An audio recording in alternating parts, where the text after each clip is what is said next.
Hello and welcome to the Azure and AI Show. Today we have Dan Ray in Chicago and we have Roxanne in Houston, Texas. So I'm going to start off by sharing my screen and I'm going to do some talk on Microsoft Learn and Azure fundamentals. And towards the end, I'll show you how to get free certifications, which is nice. Save you money in your learning. So just 1 second now. Share my screen. You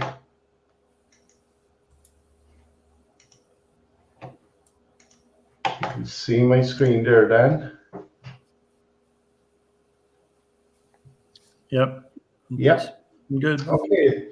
So first of all, I'm going to kind of go over Microsoft Learn. It's a great platform for learning everything Microsoft. So the first thing you need to do is sign up, straightforward, your email address. I'll just show you over here on the right hand side. This is my profile, just to show you some of the things that you can actually get. So here's my profile on Microsoft Learn, and over on the left here they give you these badges after you do the courses. Just down here in the middle, these are the way the courses come up, and you can see some of the ones I just finished there recently. And then after you get so many badges for doing courses, you can get these trophies, which are a group of badges into different categories. So I'll just click in here just to show you that. So here's some of the badges that I recently got.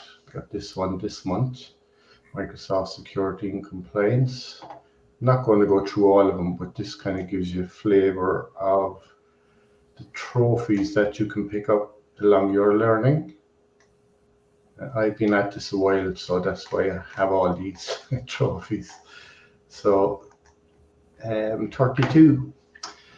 So just go back to the learn part, the training. The way of learning the certifications, you can do these challenges. I just go into them here. Microsoft comes up with these challenges every so often, and they're advertised on LinkedIn Learn and other platforms. So these are some of the challenges I done. So if you do a challenge, at the end of it, you get a free certification to do any of the exams that you want. So you can see there I've done 8 of these challenges over the last 2 years. So down again on the left, certifications. So if you do any certifications, then they're held on this platform. These are some of the ones that I got there. And you can renew them. See, renewal assessment. It's free once you get your certification first time. Microsoft allows you to renew the certification for free, and you can attempt this every day until you actually pass the exam. So you can only do it once in 24 hours. Just back to the training part. Back again. So up here in the top, there's the learning part of it. So we scroll on down, and you can actually see the different categories. So take training, I'm just going to go into this part here. So it's kind of, if you're doing Azure stuff, it'll kind of pop up stuff that you're doing and it kind of prompts you to do. These are some ones I've done there recently, so they're completed. So this part here, browsing the learning path. So whatever you want to do, we'd say You can see the amount of courses that's popping up here already, 4,588. But if we click over here, if you're interested in doing Azure stuff, click on that box, and then it'll populate all the Azure courses. If you want to scroll down further and you're just a beginner, click on the beginner, and it will just shrink it down then to 900 results. So lots of stuff. You can see I've completed a lot of them, so you see it in green there and it's ticked off. So there's another one here, a role. So like if you just want to be an administrator, click on that box, and that shrinks it down again further. So if you just want to keep just doing these stuff, just click on the filters. So just moving on, the Microsoft certification. So like today I'm just looking at Azure Fundamentals, or AZ900. So this is these are all the popular certifications here, the fundamental ones there on top. So today I'm just going to focus on AZ900. So 1 sec now, we move on here. So just as I was talking about Microsoft Learn, their blog, they have lots of stuff inside here. Like, so if you want to just do the fundamentals, you go in here and pick where to start. Different styles of learning as well in it. Second now. So this is the Azure Fundamentals certification details. So I'm not going to read through all this, but it will give you an idea. So this is the certification here. So it covers skills measured. So and to show you there now, these are the 3 learning paths for that particular one. Describe cloud concepts, describe Azure Architect and Services, describe Azure Management and Governance. So I have to 3 those things done there. So if you want to do the exam, then it says $99 here, but a lot of the fundamentals exams are free, so for students, and I'll show you that as we go further. A second now. Yeah, I have it opened in the next window. Yeah, so here over on the left hand side you can see the guide for all the different exams. So we're focusing on this one here, AZ900, but all the other ones are here, like AI starting off there, 102. So as we go down along here, just get to, this is the part here, and it's broken up into percentages. Like the first one here, describe the cloud concepts, 25 to 30%. The next one, describe Azure architecture and services, 35 to 40%. And the next one then is describe Azure management and governance, which is 35%. So these are broken up then into different categories. The first one, describe cloud computing, describe shared responsibility model. That's kind of about the part that you're responsible for and the part that Microsoft is responsible for. Describe the models, public, private, hybrid. Like public is Azure, the private one then is on-premise, and the hybrid one then is kind of a mixture of public and private. The next one then is identity appropriate use cases for cloud models. That's kind of IaaS, SaaS, and PaaS. So they're different. Like if you, IaaS talks about that you nearly own the whole stack, or PaaS you want to use part of it, say, for applications, and SaaS then is just kind of for a lower one than for, we say, emails or something like that. Office. The next one, describe consumption-based model. So that's Azure has a pay-as-you-go. So you only just pay for what you use. So compare cloud pricing models. They're all different things, like we'd say if you just use a VM, or if you want to buy, we say 2 or 3 years up front, and you get it cheaper then. So, and they kind of have spot pricing as well. So that's kind of rough the idea of that. The next one, describe the benefits of using cloud services. So this one kind of describe the benefits of high availability and scalability.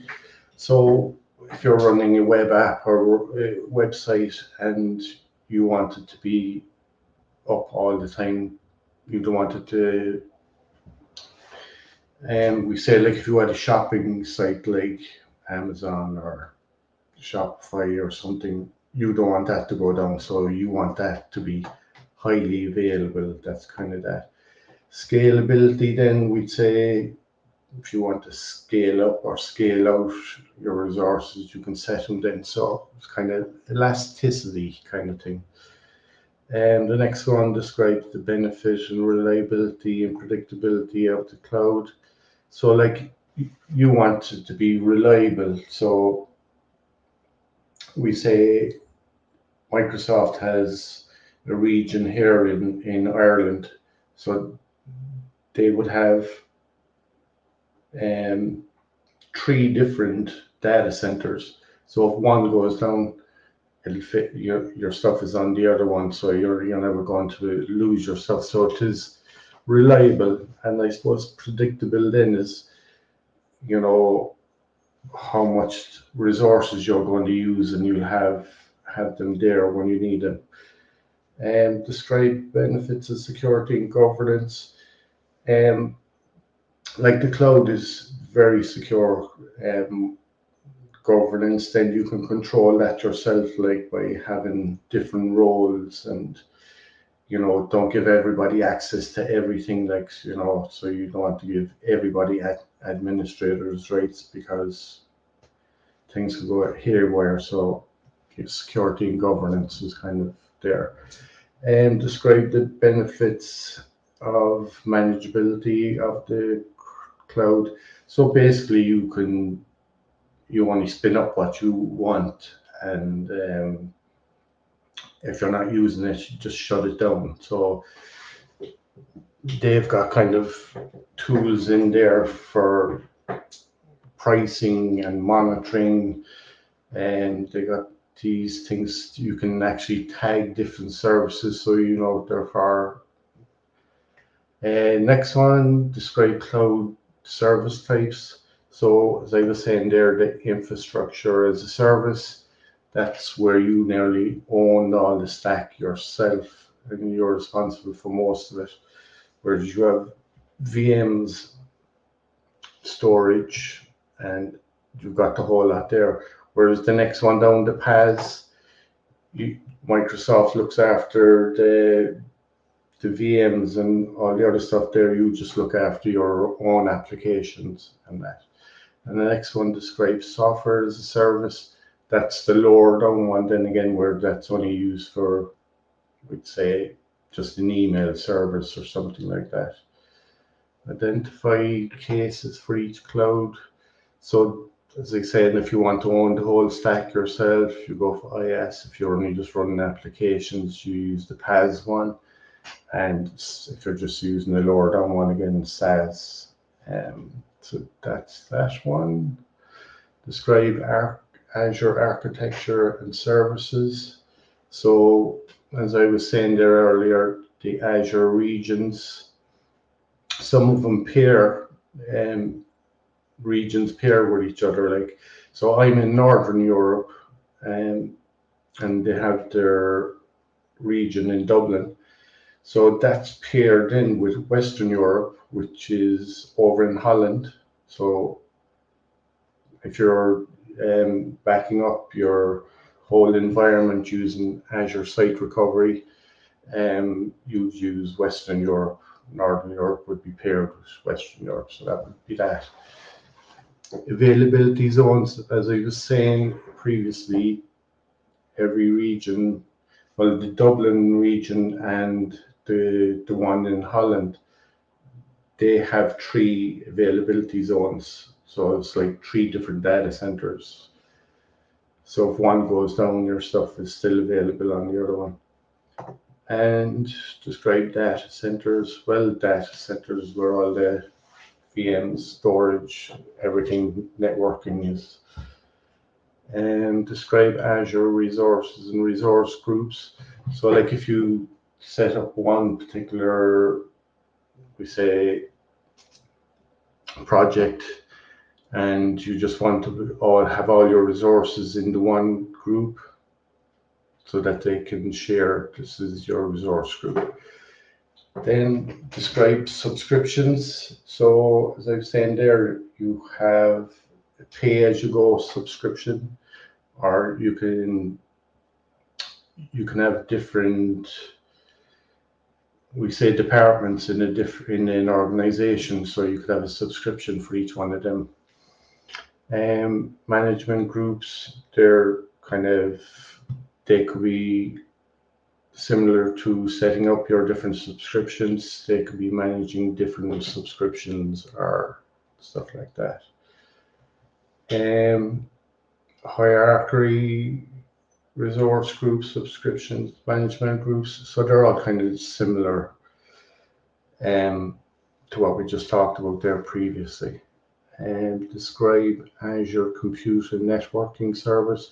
So they really kind of broke everything down really into small parts. Compare compute types, including containers, virtual machines, functions. So containers are like Docker or Kubernetes. Virtual machines then are VMs. And the functions then is it's like kind of setting up VMs with code. So they call that kind of serverless. And describe VM options, including Azure machines, scale sets, availability sets.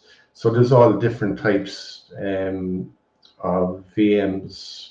So it all depends on the resources you want. If you want to run high power stuff, you have to get fairly up the scales of the VMs and availability sets and virtual desktops as well. Like, so there's lots of stuff in there. So you can, like virtual desktops, you can run Windows 10 on Azure, and you can just lock it down to whatever you want. So describe resources required for virtual machines.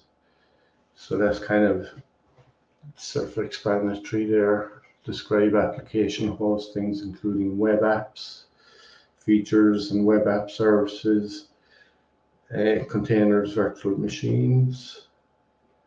They're kind of web apps, like, are, I suppose, they're like websites basically. Microsoft has called them web app services. So you can launch a website there in a matter of minutes through the Azure portal. Virtual networking, so that's including purpose of Azure virtual networks. So that's all about the networking side of the cloud.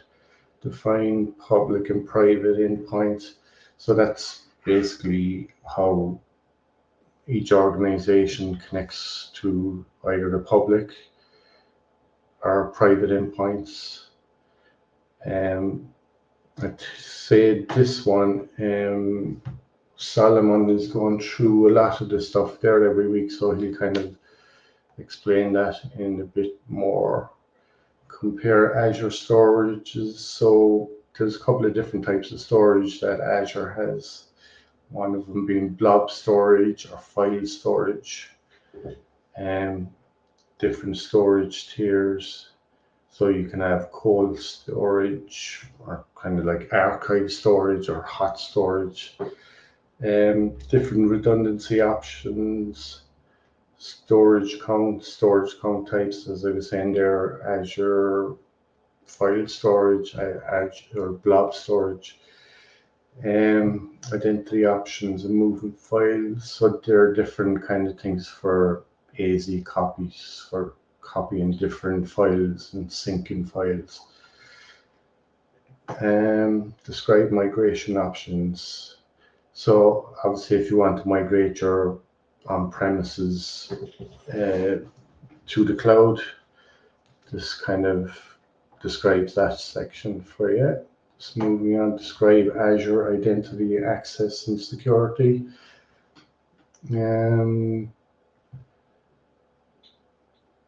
The Active Directory service, right? So Azure AD is kind of a cut down version of your on-premises one. So that's where you can do all your permissions and everything like that. Describe authentication methods, single sign-on, multi-factor authentication. So that covers all that in that section. Describe external identities and guest access. So that's basically where you can share files and people can get different access to it there. Azure Active Directory, conditional access. So these are all kind of the Active Directory stuff like that, and role-based stuff, zero trust. So that's all the Active Directory stuff inside there. That's your Microsoft Defender for the cloud, so that's your kind of antivirus part of it. So the next one, describe the cost management in Azure. So different factors can affect different costs in Azure. So you can use the price calculator before you actually spin up anything to see how much it's going to cost you. So that's all about the billing. And I was talking about the tags there. So you can use tags to control your environment so it doesn't go out of control. So the next part, describe features and tools in Azure for governance. So Azure Blueprints is very good for, basically it says blueprints, like if you're building a house, you could use something similar. Azure Policy, again, policies to control stuff. Resource locks, so that somebody, you can use this so somebody doesn't delete anything on you. So next one, describe features and tools for managing and deploying Azure resources. So it's describing the Azure portal. If we have time there in a minute, I might just pop into the portal, give you a brief look at it. So there are different ways of interacting with the portal. So you can use Cloud Shell, Azure CLI, PowerShell. So they're all the kind of scripting ways to interact with it. Azure Arc then is, so if you're using a load of different, we'd say companies or tenants or whatever like that, you can use that to kind of control them.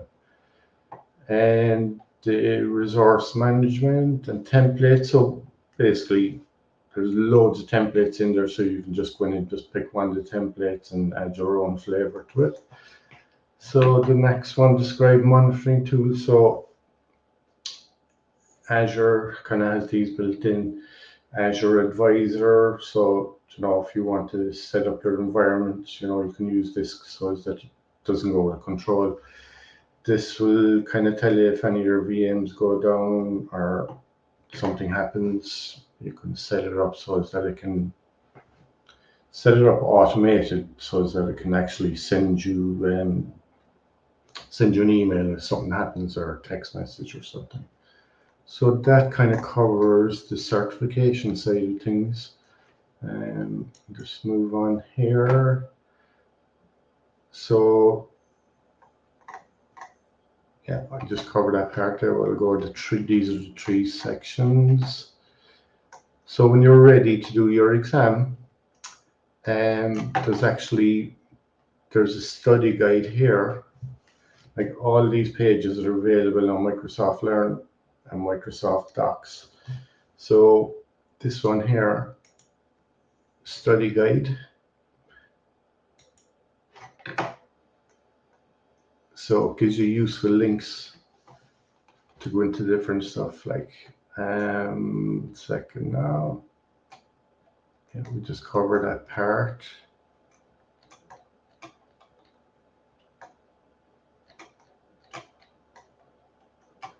And 1 second now.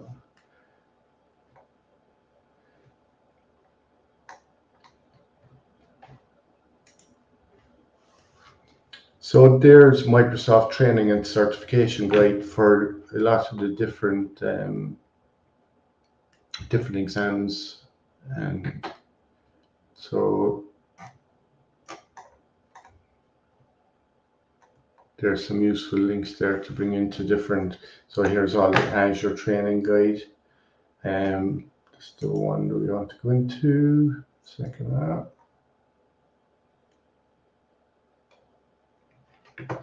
So I'm not going to go through all these, or we'll be gone through this. So it gives you a kind of journey to the cloud sort of stuff, hybrid, cloud, IT pro level. So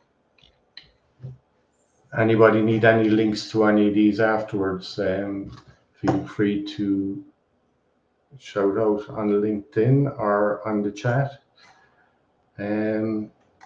So yeah, this one here then is Microsoft. Like if you want to go and take a certification in the AZ900, they have this free practice assessment that you can actually go in.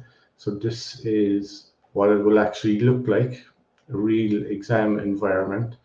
So they'll ask you the question there, select your answer, it's multiple choice. So like the question, logical containers used, wherever. So you can just, if you don't know, you can just click on the answer there, or you can just have a go, and then it'll kind of show you whether you get it wrong or. So obviously in that example, that was the incorrect one. So yeah, 1 second there now. So yeah, this is how you can claim your free exam. As I was saying, you can do those challenges, or you can sign up as a student. All students will get them free. So this is what actually happens. You log in there, claim your certificate, and put in your email, language, continue, and then it kind of brings you over then to get your discount here. So as you can see in step 9, the total amount due is 0. So that's the free exam, and then you just either go on to Pearson View or just go through, follow the steps in the Microsoft Learn. Here is another way you can actually get, these are which certifications can you do for free. So here's a list of them here. AZ900, which is the one we've been talking about, and there's other ones there like Azure Data Fundamentals, AI Fundamentals, Security Compliance and Identity, Power Platform Fundamentals, Microsoft 365 Fundamentals. So these are all the ones you can get free, and here's where you can actually sign up. If you're a student, this is the path to go. If not, you would do the challenges. So I'll just show you the website. So it's called Cloud Ready Skills. So here you can see if you just want to start doing your Azure fundamentals. So obviously you have to verify that you're a student, and you'll get your free certification. So here is the syllabus for the cloud computing one. So when you go into each one of these, it'll expand more. So it's a very good way to do your training. So what is cloud computing? So it breaks it down into different sections there. So IaaS, PaaS, SaaS. So Dan, I think kind of that's a good bit, kind of. Any questions on that?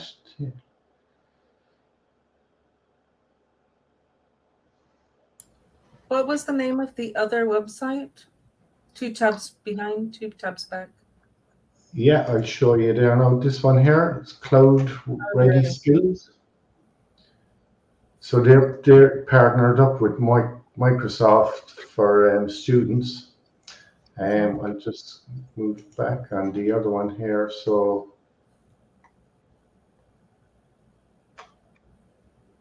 I'll make a list of all these sites that I went into, and I can share them there later. Obviously, Microsoft Learn. And do you have to be a full-time student to be able to take advantage of this? Of this one you do, because I'll show you now, it actually, over here, it kind of review your student status. You have to verify it. So if I click into this one, it will ask me what college I'm going to. 1 second now, it just takes a couple of seconds to load up. So if you're not a student, the challenge, the Microsoft challenges, so it's asking you here, what country you're in, your date of birth, it wants to know the school and your email address for the school you're actually going to, or college. So the free way I was saying there earlier is do the challenges. To do the challenges. Yeah. So over here on the left, challenges. So I'm doing this one here now at the moment, the Microsoft Build DevOps Challenge. And if I go into that now, it'll show, it says I have 28 days, 20 hours left. So I have 11 out of 51. That's my progress so far. And they actually have a lead. Some people are already after finishing it. Look, see, 51 out of 51. So by doing the challenges, you're eligible to get a free certification.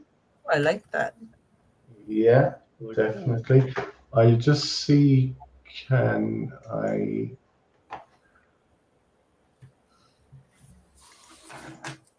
find it on LinkedIn, and I'll share it.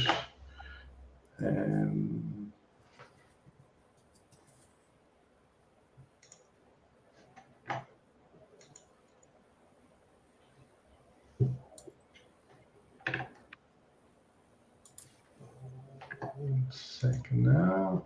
I think I did post it to other people.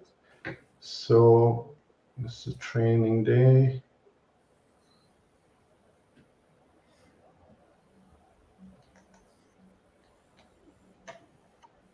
One second now. No.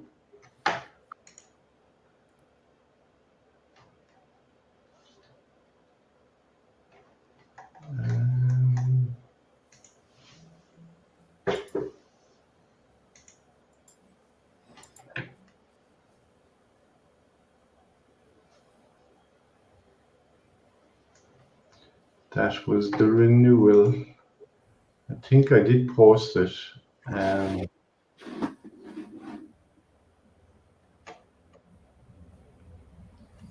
That's a downside to posting a lot. It's finding stuff. I know, yeah. Yeah, I'll find it and I'll put it in Cool. Awesome.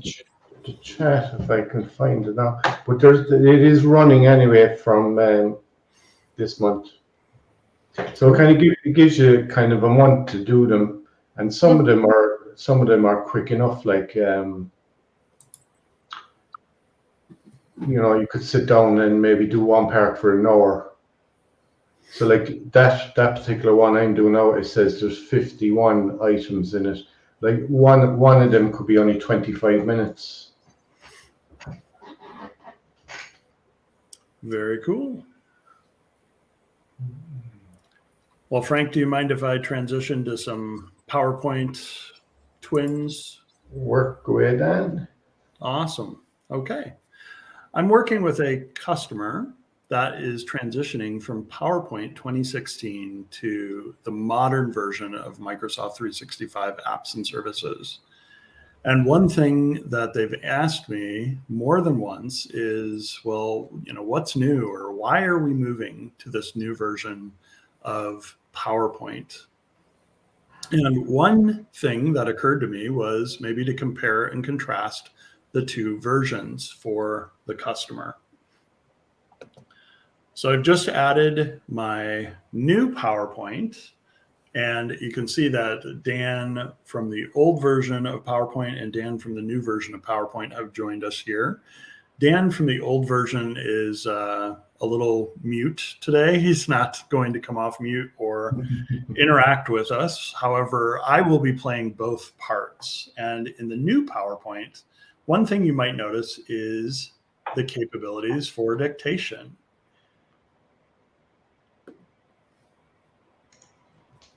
I am a Microsoft 365 Apps and Services MVP, Microsoft Most Valuable Professional. I can use Dictate in the new version of PowerPoint, and there are several other things that you'll notice that are different, themes within the new PowerPoint. So if I go to the File pull-down menu and Options, and I look at the theming choices that I have for PowerPoint, the Office theme includes dark gray, black, white, system setting, or colorful. On my old version of PowerPoint, however, if we look at the same things, we don't see a dictation option within the home ribbon. And if we go to File and Options, we'll notice that I have colorful, dark gray, white, and use system setting. So one of the things that they introduced was an inverted theme for all of the Office applications. So old PowerPoint, you have some choices. New PowerPoint, you have several choices. Another difference you'll notice is the insert pictures capability of PowerPoint. In 2016, we had this device, or we had online pictures. They introduced the idea of going online and working with pictures. In the new version of PowerPoint, however, if I go to the same place here and insert pictures, I have stock images as well as online pictures. So I can go to online pictures gallery. This is powered by Bing, or I can use stock images and I can search for maybe appropriate pictures based on what I'm trying to describe. Maybe I'm trying to explain how these puzzle pieces all work together, or maybe I want to have something that represents twins. I could use a graphic to describe twins as well and insert those two graphics.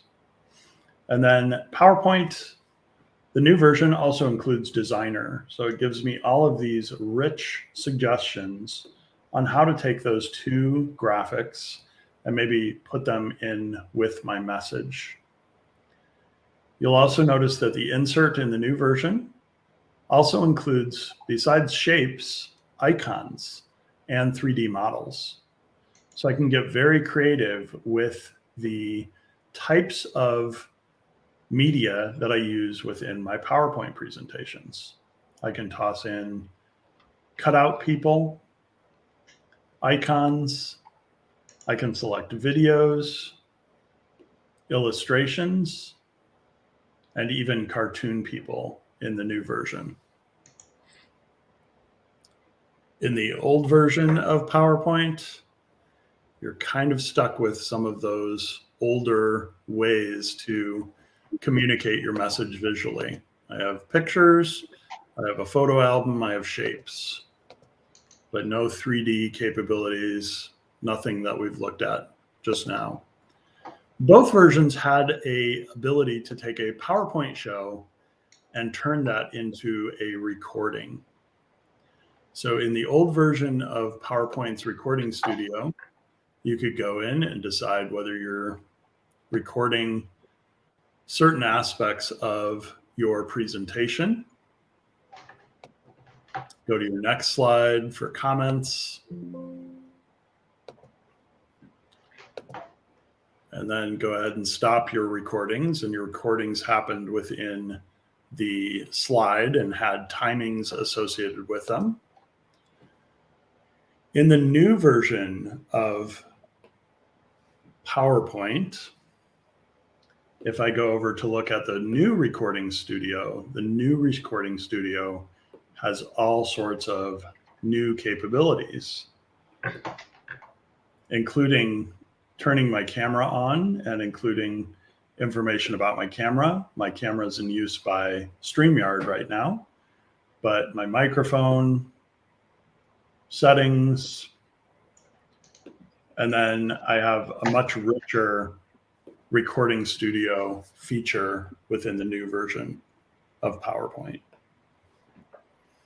If we look at comments in the original 2016 version, I can come to a particular slide, and in the upper right, I can share, copy link, or manage access to a file. If the file is stored online, which I think I've got this saved online, you might have some commenting capabilities, but in the new version of PowerPoint, these are even more powerful than in previous versions. So the comments could be back and forth between somebody. Maybe I'm working with the CEO of Microsoft, and I want to go ahead and share a comment about, let's see here. This is a great new feature in PowerPoint.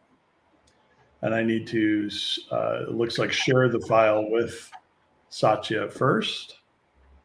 And then we can have the comment and the back and forth at mentions. The other thing I can do is over time resolve my commenting threads in the new version of PowerPoint. If we look at the old version of PowerPoint, there are several things that weren't even available in the 2016 version. Morph, the ability to take slides with words or images and morph between building animations or transitions, wasn't available. We already looked at the designer in a previous example where it made some suggestions just based on the words or the slide content for us. There's no Cameo object to embed a video. And OneDrive, autosave, and co-authoring look much different in the old version of PowerPoint versus the new versions that are updated monthly. And we also don't have a draw menu, which on a Surface is something I really miss. In the new version of PowerPoint, if I wanted to do a morph transition from one slide to another, I could duplicate my slide, put information somewhere else on the slide.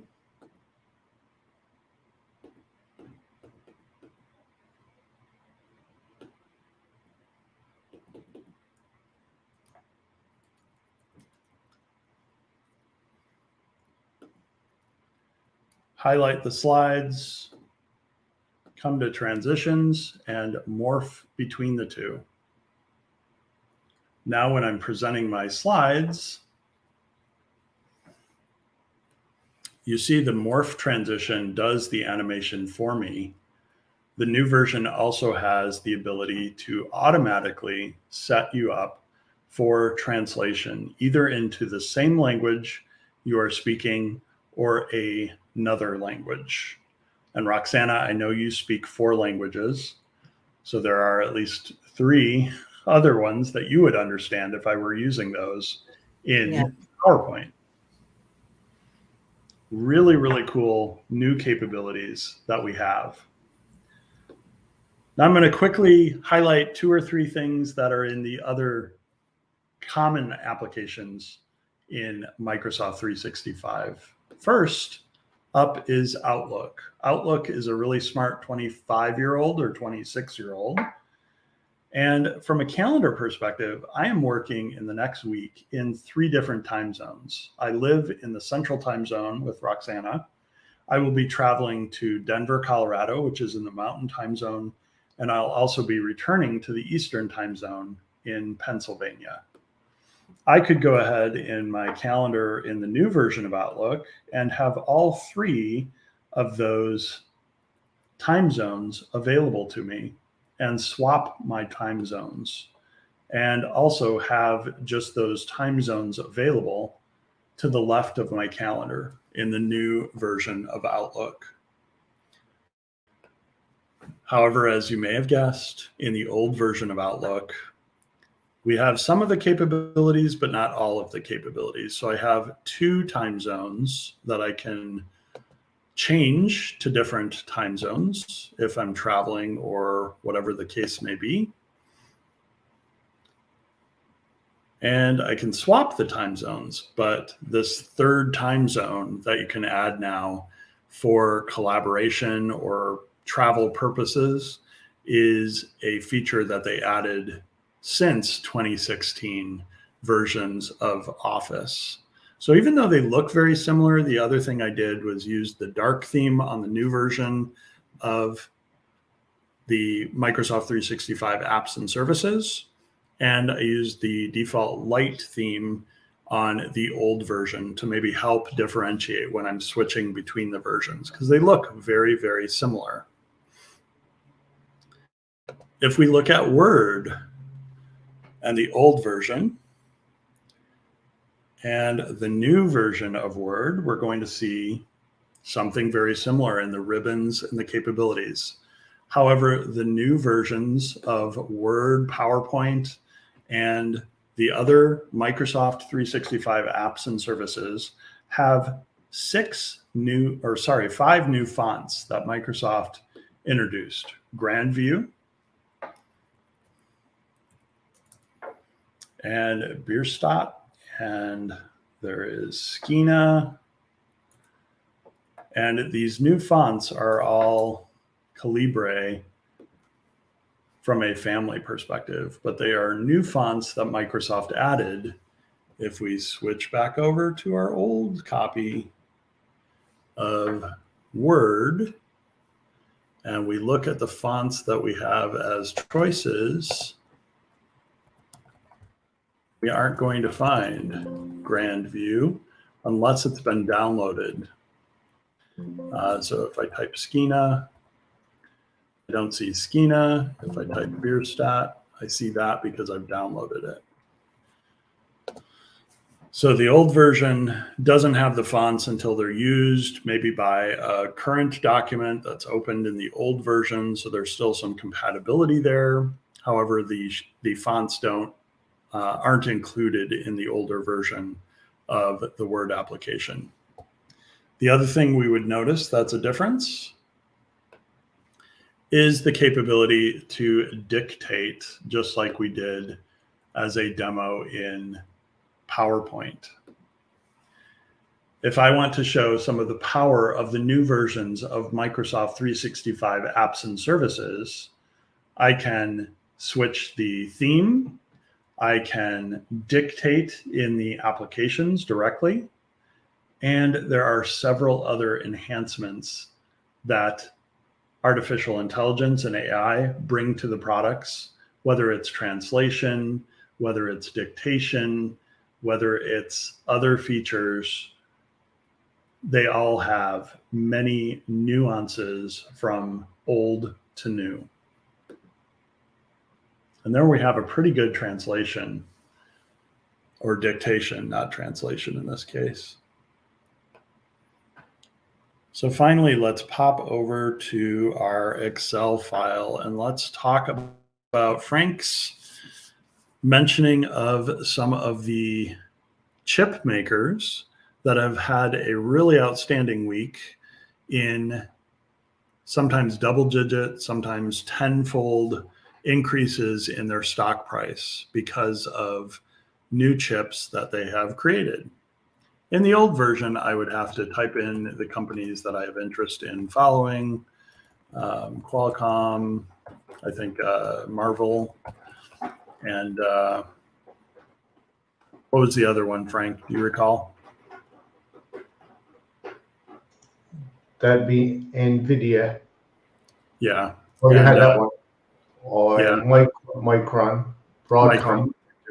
Broadcom as well. Broadcom, thank you. I know we talked about at least a couple. In the old version, I'd have to go out and find information. I don't have the functions under data that I might have in the new version. Let's save this to see some of the other new capabilities from a standpoint of, so if I save my OneDrive under Documents, and I call this Stocks,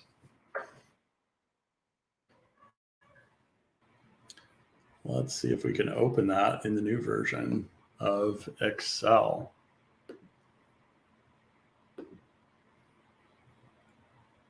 Assuming that I'm logged in as the same account and I'm going to the same place, we should have a stocks file.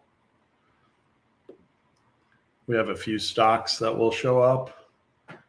And within the new version of Excel, we have stocks functionality that can convert information from symbols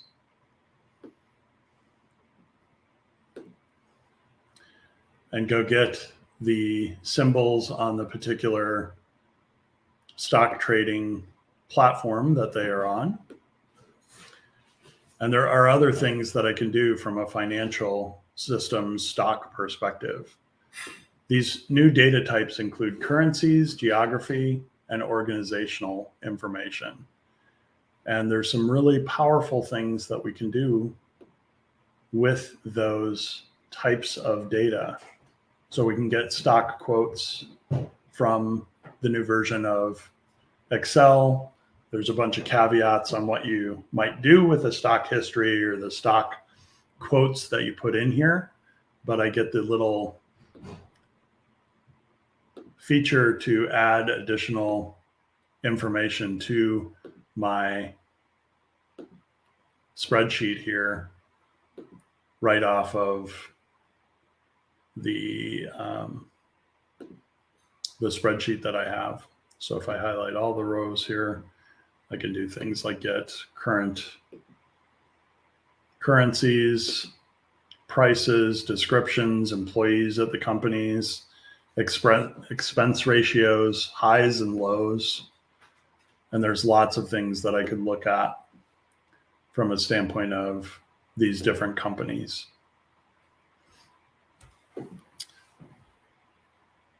So hopefully that gives you at least a few different ways that Microsoft's PowerPoint, Outlook, Word, and Excel have seen several different improvements over the last 7 or 8 years, 2016 to the current versions of the Microsoft 365 apps.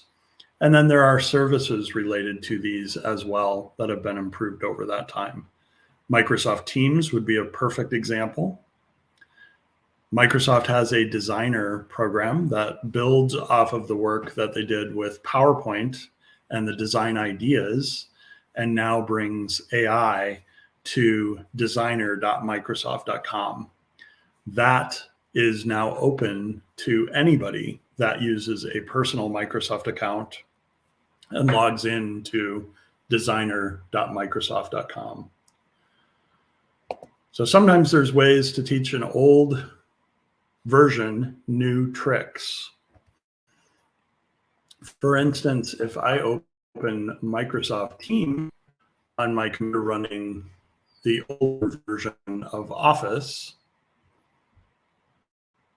Microsoft Teams, being a really smart 7-year-old, has the ability to be updated very quickly and enhance some of the capabilities with the online versions of the applications.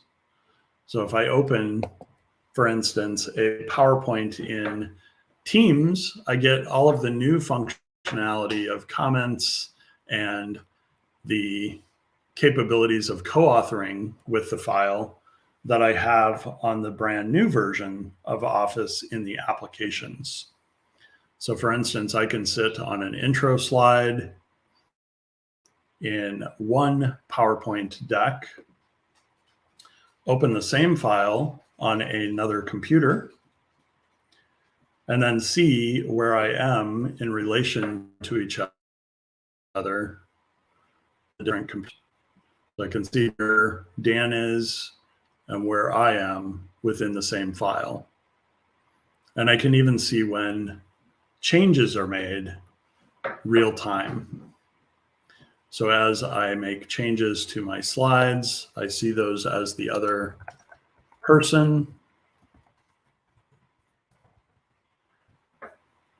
And we have the ability to actually work together on a PowerPoint presentation, making this much more interactive for us. Same thing with the comments. The comments can be new, added, you, and changed title, for example, as a comment. Maybe we decide that it's Introduction to M365, Apps and Services. And Dan can come over here to the same first slide, bring up the comments, and adjust those comments real time within the file. So we have a lot of different capabilities within the Office applications if you use them from within Teams. Finally, is Microsoft Designer. Let's go to a different tab here. Designer.microsoft.com. Log in with a personal account, not a work account. And you have all of these new functionalities at your disposal, including the ability to generate images based on words, decide where you're using this image. Maybe we want 3 people collaborating on a project in a tree.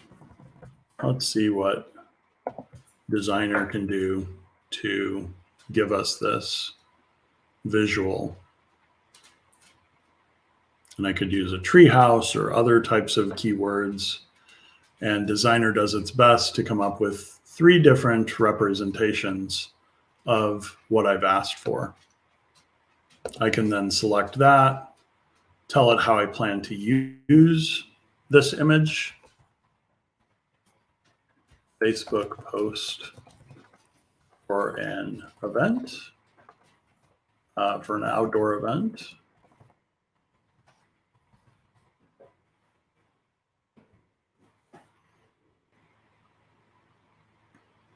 And then it generates ideas for me using those as my output.